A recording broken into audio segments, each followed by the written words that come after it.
Well, there's never the old, I guess we call it garbage bag days. I'm joined by Mark Spector, even though they don't actually see the garbage bags. It is the last day after the season when the team speaks of what happened during the season, or in this case, Mark, the playoffs. The message the Oilers were sending about their loss in a sweep to Winnipeg, were you buying it?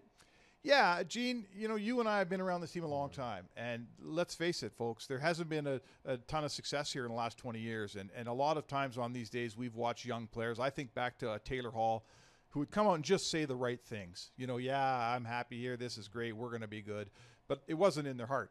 When you talk to this group today, this leadership group of guys like Darnell Nurse and Draisaitl and McDavid and even Tyson Barrie, who may or may not be back, they spoke with a completely different language. This is a group that has improved vastly over the last 2 years in every department. They got swept by the Winnipeg Jets in a very close series, and they did not have playoff success. There's no doubt about that.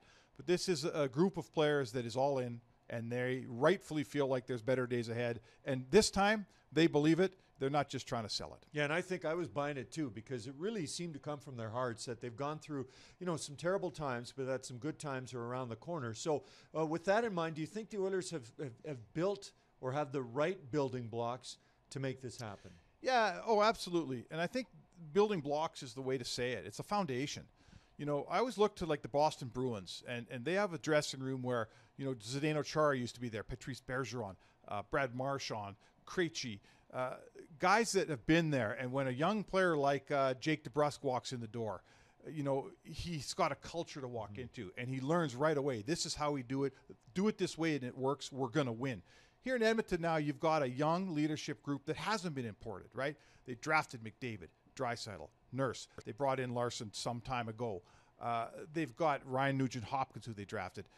This is a foundation here of very good players. I'm not saying they know how to win. I think we just learned they got some work to do on that front.